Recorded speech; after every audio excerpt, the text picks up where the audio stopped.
जानकी जी को लेकर के राघव जी 1 वर्ष बाद वापस आए। और 1 वर्ष बाद जब आए हैं, कितना सुंदर वर्णन करते हैं श्री जानकी जी जब अयोध्या आई हैं। आजकल के सास ससुर को, माता पिता को सीखना चाहिए कि बहू को कैसे रखना चाहिए। बहुओं को भी चाहिए कि सास ससुर माता पिता के प्रति भाव कैसा रखे। पर कहते हैं कि जब जानकी जी पधारी अयोध्या में, तो तीनों माताएं हाथ में थाल लेकर के, और थाल में दीप लेकर के नहीं आई हैं, पुष्पों की मालिका लेकर के आई हैं। पुष्पों से आरती उतार रही हैं जानकी जी की।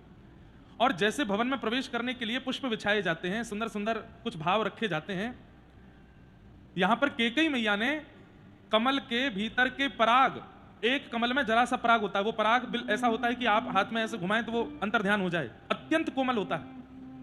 ऐसे असंख्य कमलों के भीतर के पराग बिछाए हैं श्री जानकी जी के स्वागत में। जैसे ही जानकी जी पालकी से उतरी हैं और प्रथम चरण जैसे ही रखा है, तीनों मैयाओं के नेत्र सजल हो गए। जैसे ही जानकी जी आगे बढ़ने लगी तो कहते हैं इतनी कोमल है जानकी जी कि कमल का अत्यंत कोमल पराग भी जानकी जी के चरणों में चुभ रहा है। और इस दृश्य को श्री कैकेयी मैया देख रही हैं। यहां तक थोड़ा सिर ढका है, नीचे नेत्र हैं। श्री जानकी जी का अत्यंत सुकोमल मुखमंडल पहली बार तीनों मैया देख रही हैं। और श्री कैकेयी जी तो बस मुख निहार करके निहाल हो रही हैं। लेकिन जैसे ही जानकी जी भीतर प्रवेश करती हैं, वो कमल का पराग भी जब उनके चरणों में चुभ रहा है, तो श्री कैकेयी मैया सोचती हैं कि इस संसार में सबसे कोमल कमल का पराग, वो भी जिनको चुभे, कितनी कोमल है। तो कहते हैं श्री कैकेयी मैया गई और तुरंत जानकी जी को रोका, बोले ये चुभ रहा है आपको? तो बड़े संकोच में, जानकी छोटी सी तो हैं। अब आजकल के बालक इस बात को समझेंगे नहीं, थोड़ा इस पर हो सकता है प्रश्न दूसरे प्रकार का करें। श्री जानकी जी संभवतः 7, 8, 6 वर्ष की हैं बस, और श्री राघव जी 12 वर्ष के हैं जब ब्याह हुआ है, छोटी सी। तो जैसे ही प्रवेश करने लगी, कोमल पराग जब चुभने लगे, तो श्री कैकेयी मैया दौड़ करके गई और जानकी जी को देखा कि इनके पराग चुभ रहा है। तो नई नवेली बहू जो आई हैं, उनको सासू माँ यानी कि कैकेयी जी राम जी से सबसे ज्यादा प्रेम करती हैं। कभी कैकेयी चरित्र भी सुनिए, बहुत अद्भुत है। राम जी ने शपथ देकर के कैकेयी मैया से कहा कि मुझे वन में भेजना है आपको। अलग कथा है, अलग विषय है। श्री कैकेयी जी गई और जाकर के श्री जानकी जी को ऐसे गोद में उठाया और गोद में लेकर के गृह प्रवेश करा रही हैं अपनी बहू का श्री कैकेयी जी। और प्रथम मुख दिखाई में पहली बार मुंह देखा है। श्री कैकेयी मैया का हृदय ऐसा व्याकुल हो गया, मैं क्या दे दूं, क्या अर्पित कर दूं। तब कनक भवन बना करके श्री जानकी जी को प्रदान किया। आज जिस कनक भवन का दर्शन करते हैं, यह भी वही है, परंतु जो शास्त्रों में वर्णन आता है कि जो कैकेयी मैया ने प्रदान किया, वो कनक भवन कैसा मन से चलता है। अगर जानकी जी के मन में इच्छा हो जाए कि बड़ी उष्ण हवा चल रही है, लू जैसी चल रही है, बहुत गर्म है बाहर, थोड़ी न शीतलता हो, तो इतने में ही कनक भवन में बादल छा जाते हैं, रिमझिम वर्षा होने लगती है। जानकी जी के मन में इच्छा हो जाए कि यहाँ कुछ मोगरा के पुष्प हों, उनकी सुगंधी आ जाए तो मोगरा के पुष्प प्रकट हो जाते हैं।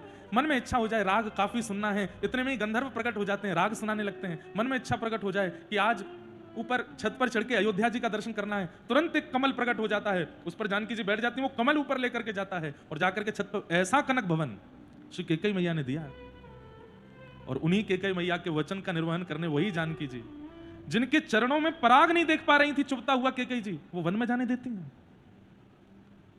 राम कथा अति अद्भुत है।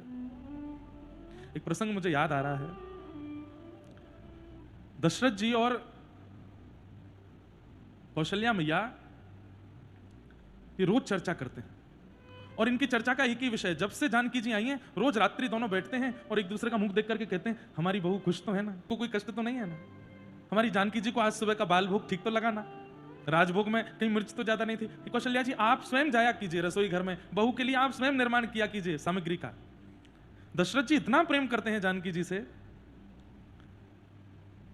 10-15 दिन हो गए हैं जानकी जी को अयोध्या आए हुए। आज दशरथ जी जब गए तो जानकी जी को जब जब देखते हैं तो जानकी जी का मुखमंडल कैसा है कि हैं तो वो शोक में, लेकिन दिखाती हैं कि बहुत प्रसन्न है। लेकिन दशरथ जी उसको बहुत दिन से परख रहे हैं कि जानकी जी दिखा रही हैं कि वो प्रसन्न है, लेकिन कुछ तो बात मन में है। आज दशरथ जी महाराज गए और श्री जनक नंदिनी जी तुरंत खड़ी हो गई, प्रणाम किया। दशरथ जी बोले बेटी देखो, संकोच नहीं करो, मैं 10 दिन से देख रहा हूं, आपके मुखमंडल पर स्पष्ट पता चलता है कि आप प्रसन्नता दिखा रही हो पर मन से प्रसन्न नहीं हो। अयोध्या में कोई कष्ट है, किसी भी प्रकार की असुविधा है, आप बताओ हमको, आज्ञा करो। आप हमारी लाली हो, हमारी बेटी हो। राघव जी कुछ कहते हैं आपसे? जानकी जी बस नीचे नजर करके सर हिलाती है, कुछ बोल नहीं रही, बस सिर हिलाती है। सब पूछा, यहाँ के बगीचे अच्छे नहीं लगे? अच्छे लग रहे हैं। सरजू जी सुंदर है? बहुत सुंदर है। महल में कोई कष्ट है? नहीं। ये सहचरियां दासियां इनसे कोई पीड़ा है? नहीं। प्रसाद ठीक लग रहा है? कहीं ऐसा तो नहीं जनकपुर का स्वाद यहाँ अयोध्या में नहीं हो? आप कहोगे तो हम वहीं के रसोइया बुलवा देंगे जिनके हाथ का आपको भाए। कोई कष्ट नहीं। अंत में दशरथ जी महाराज ऐसी बात बोल गए जिसको सुनकर के श्री जानकी जी के नेत्र सजल हो गए।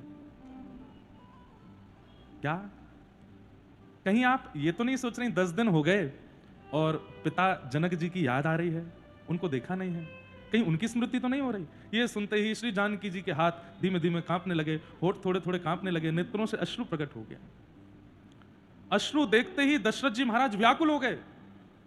तुरंत गए हैं और जाकर के तुरंत पत्र लिया, पत्र लिखा विदेहराज जनक जी को, और तुरंत पत्र में लिख करके हाथ जोड़ करके निवेदन किया, बहुत विषय विस्तार से बताने का नहीं है, हे श्री जनकराज जी, आप तुरंत अपने पुत्र के सहित और जो कोई भी आपके साथ आ सके तुरंत अयोध्या आइए।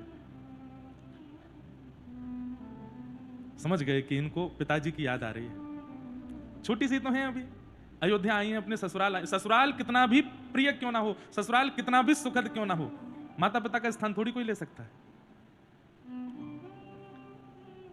जनक जी महाराज ने जैसे पत्र देखा तुरंत अयोध्या आए, और जनक जी को देख करके मानो जैसे जो कमल तो है लेकिन सूर्य की प्रतीक्षा कर रहा था कि खिलूं, आज वो जानकी जी के मुखमंडल पर, मतलब जनक जी का आगमन हुआ लेकिन दशरथ जी कौशल्या जी जानकी जी को देख रहे हैं और उनके मुख को देख करके इतने प्रसन्न हो रहे हैं। देखो कितनी प्रसन्न है। जनक जी महाराज ने हृदय से लगाया, जानकी जी हृदय से लगी हैं। दशरथ जी महाराज ने जनक जी को बिठाया और कहा, हम आपसे एक ही विनती करना चाहते हैं। बोले क्या? जानकी जी के मुखमंडल की यह प्रसन्नता हम जीवन भर देखना चाहेंगे। हमारी अंतिम इच्छा ही बस यही है कि हमारी जानकी जी ऐसी मुस्कुराती रहें। उसके लिए आप कृपा करके हर महीने अब अयोध्या आया कीजिए। यह नियम बना लीजिए, एक तिथि हमें सुनिश्चित करके दे दीजिए कि आप अयोध्या आएंगे। आप ये पक्ष जब राम कथा का सुनेंगे और फिर जहां वो पक्ष आता है कि जब वही जानकी जी वन में जा रहे हैं, कैसे ना दशरथ जी के प्राण निकलते अपने पुत्र और पुत्र वधू को वन में जाते देख। अद्भुत है राम कथा। जनक जी महाराज ने वचन दिया, मैं हर महीने आऊंगा, हर महीने आऊंगा। हर महीने जनक जी आते हैं, और ज्यों-ज्यों जनक जी आते हैं, जनक जी के आगमन की खबर सुनते ही दशरथ जी और कौशल्या जी केवल अपलक नेत्रों से जानकी जी को देखते हैं, क्योंकि उनके आते ही जानकी जी के मुखमंडल का जो तेज होता है, जो ओज होता है, जो प्रसन्नता होती है, बस वही, उसको देखने के लिए ही मानो दशरथ जी महीना भर प्रतीक्षा करते हैं। कोई इतना प्रेम अपनी बहू से कैसे कर सकता है जितना दशरथ जी जानकी जी से करते हैं, अपनी बहू से करते हैं। लेकिन इस बीच एक विडंबना हुई। क्या? कि श्री जनक जी महाराज अयोध्या आते हैं, इतना लंबा सफर करके जनकपुर से यहां आते हैं, 2-4-10 दिन यहां रुकते हैं, लेकिन 2-4-10 दिन श्री जनक जी व्रत करते हैं, ना जल पीते हैं, ना अन्न खाते हैं, ना रात्रि सोते हैं। जितने दिन भी रुकेंगे केवल बैठे रहते हैं और बिना भोजन पानी के रहते हैं। क्यों? बेटी का घर है, बेटी का स्थान है, यहां कैसे पाए? आजकल के बच्चे कहते हैं कि अब मॉडर्न हो गया है जमाना, खा लिया कीजिए पिताजी, क्या दिक्कत है, आप आए हैं पानी पी ले। देखो, ये मॉडर्न जमाने की बात नहीं है, या ये किसी प्रकार की ओल्ड फैशन की बात नहीं है। कन्या दान किया है पिता ने, और दान की गई वस्तु पर विशेष अपना अधिकार नहीं जमाया जाता है, ये शास्त्रीय आज्ञा है।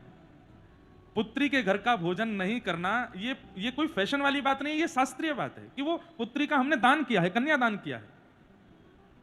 अब उनका सर्वस्व जिनको दान किया है उनके लिए है, इसलिए प्रतीक्षा करते हैं। जब एक पुत्र घर में जन्म ले लेता है, उसके बाद देवता है ना, तो देवता के आने के बाद जब नाना बन गए उसके बाद पाना प्रारंभ कर देते हैं। नहीं तो प्राचीन काल में तो घर का भी नहीं पाते, पड़ोसियों का भी नहीं पाते, नगर में भी नहीं पाते। पिता माता उस जगह पाएंगे ही नहीं जहां बेटी का ब्याह हुआ है, कन्यादान हुआ है। श्री जनक जी महाराज भोजन नहीं करते, जल नहीं पीते। अब तो यह स्थिति हो गई कि श्री जानकी जी प्रतीक्षा करती हैं कि पिताजी कब आएं, लेकिन मन में यह भी सोचती हैं इससे अच्छा तो ना आवे, क्योंकि वे आते हैं और वो भोजन नहीं करते, जलपान नहीं करते, वो मुझसे देखा नहीं जाता। फिर से वैसा ही मुख हो गया, मुरझाया सा। श्री दशरथ जी महाराज जाते हैं और जाके श्री जानकी जी से कहते हैं, अब तो दशरथ जी, अब तो जनक जी हर महीने आते हैं, अब क्या पीड़ा है? जानकी जी बोली, कुछ नहीं। समझ गए दशरथ जी। अब की बार विदेहराज जनक जब आए तो कहा, देखिए मतलब कहां तक कहें, श्री जनक जी महाराज सरजू जी का जल भी नहीं पीते। क्यों? बोले सरजू जी ननद हैं हमारी बहू, हमारी बेटी की, इनका जलपान नहीं करेंगे हम। तो दशरथ जी महाराज ने जनक जी से कहा, देखिए आप हर महीने आते हैं, सुख मिलता है जानकी को, लेकिन आप कुछ पाते नहीं हैं, आप कुछ ग्रहण नहीं करते, उससे उनका मुख मलिन होता है। हमारी प्रार्थना एक स्वीकार कर लीजिए। बोले क्या? आप अयोध्या के थोड़ी बाहर एक सुंदर स्थान ले लीजिए, वहां पर छोटा भवन बनवा लीजिए, वहां पर एक रसोईया रख लीजिए, कुछ बनाया कीजिए, पाली आप वहां जाकर के, हम नहीं कह रहे कि हमारे यहाँ पाओ, लेकिन वहां तो पालिया कीजिए। आपको हर महीने आना है 5-6 दिन के लिए, और इस प्रकार आप भूखे प्यासे रहते हैं तो सब दुखी होते हैं। हम जनक जी बोले ठीक है, हम स्थान ले लेंगे, आप हमको उसकी राशि बता दीजिए, क्या राशि दे दें। दशरथ जी बोले राशि वाशि कुछ नहीं लेनी है, आप स्थान ले लीजिए, पूरा आसपास क्षेत्र आपका ही है, और वहां एक भवन बना दीजिए। जनक जी बोले ऐसे नहीं, आप जो राशि बताएंगे वो दुगनी देंगे हम, आप राशि बताओ। दशरथ जी महाराज कौशल्या मैया से बोले अब क्या करें, ये तो राशि पूछ रहे हैं, क्या करें। तो कौशल्या मैया ने कहा अब इतने ही वो कह रहे हैं, उनका भी धर्म है, नियम है, वो उनको पालन करने दो, पर मैं राशि कैसे बता सकता हूं उनको। बोले आप एक काम करो, उनसे कह दीजिए कि जब ब्याह हुआ था दोनों का, तो श्री जनक जी ने अपनी पुत्री को जल संभूत मणि बना करके, उसका एक आभूषण बना करके, एक जल संभूत मणि है जो जल की आकृति की है, वो पूरे ब्रह्मांड में एक ही थी, जो कि श्री विदेहराज जनक जी के पास थी, उन्होंने जानकी जी को प्रदान की। जनक जी से कह दीजिए एक और मणि प्रदान कर दें राघव जी के लिए। जानकी जी पहन के मणि रहती हैं, लाला भी पहन के रहेंगे, राघव लाला भी पहन के रहेंगे, दोनों पहन के घुमा करेंगे, आनंद रहेगा। उनसे कह दीजिए वो मणि दे दीजिए राशि के रूप में, और यहां स्थान ले लीजिए। दशरथ जी बोले ठीक है, ये बढ़िया। दूसरे दिन गए, जनक जी देखिए आप बहुत कहते हैं कि राशि बता दीजिए स्थान की, तो एक ही राशि। बोले क्या? वो जल संभूत मणि जो आपने जानकी जी को दी थी ब्याह में, एक और दे दीजिए राघव जी के लिए, वो राघव जी भी पहन लिया करेंगे गले में। अब तो जनक जी और संकोच में चले गए, क्यों? पूरे ब्रह्मांड में वो एक ही थी जो जानकी को दे दी।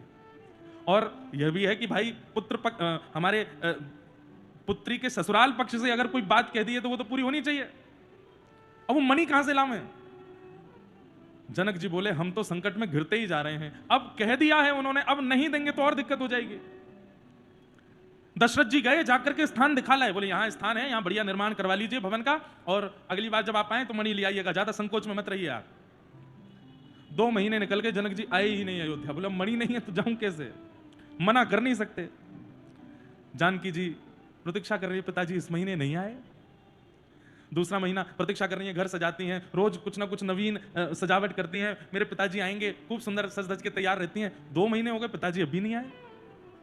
तीसरा महीना भी निकल गया, लेकिन श्री जनक जी महाराज नहीं आए। तो श्री जानकी जी सरजू जी को देख रही हैं और नेत्रों से नीर बह रहे हैं पिताजी की याद में।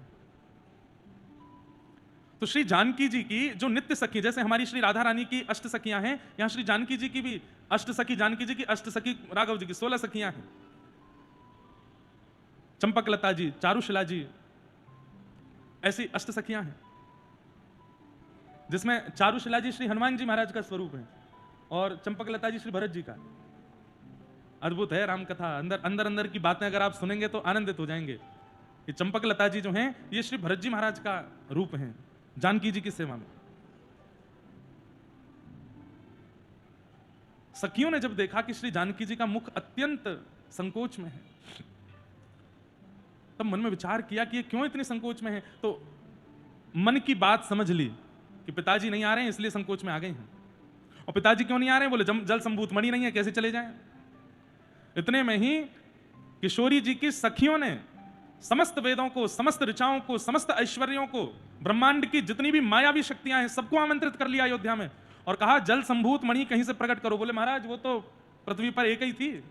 जय हो महाराज जी, विराज रुक जाओ, जय विराज। और सखियों के आग्रह पर श्री जनकपुर में ऐसी लीला हुई कि प्रिय रंजनी वाटिका, प्रिय मनोरंजनी वाटिका है, जहां पर श्री सिया जी नित्य विहार करती हैं। ये निकुंज की लीलाएं हैं, अंतरंग लीलाएं हैं। आनंद रामायण में इनका सुंदर वर्णन है, हर जगह इनको नहीं कहा जाता, हम सुना रहे हैं, ध्यान से सुन लीजिए।